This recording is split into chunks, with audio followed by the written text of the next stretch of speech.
2014 पूर्वीचं बीजेपी आणि शिवसेनेचं नातं हे घट्टच होतं. म्हणजे ते काही वेगळ्या उमेदवार दिलाय हा असं कधी नव्हतं. पण 2000 नंतर ही सत्ताकांक्षा, म्हणजे मी मगाशी गणित सांगितलं, राहिली फक्त मुंबई. एकदा मुंबईचा गड काबीज केला, सगळे विरोधक संपतायत. दुसरं, अजित पवारांना नंतर मागे घेतलंच ना तुम्ही सोबत. का घेतलं? तर आता पुणे, नागपूरला तुमची सत्ता आहे, नाशिकमध्ये व्हाईस वर्सा असतं.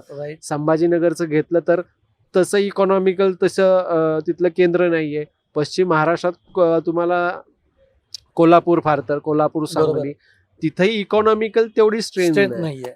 आर्थिक नाड्या जेव्हा हाताशी असतात, म्हणजे ज्या मेन, म्हणजे जसं आपण मुंबईचं म्हणतो तसं मुंबईतला MMR रिजन देखील जो आहे की ज्याच्यावर आमदाराला 5 कोटी मिळतात. इथला नगरसेवक आहे ना सत्ताधारी, 10 कोटी त्याला निधी मिळतो आणि त्या वॉर्डापुरता मिळतो. आमदाराला तर संपूर्ण 3 प्रभागांचा मतदारसंघ आहे.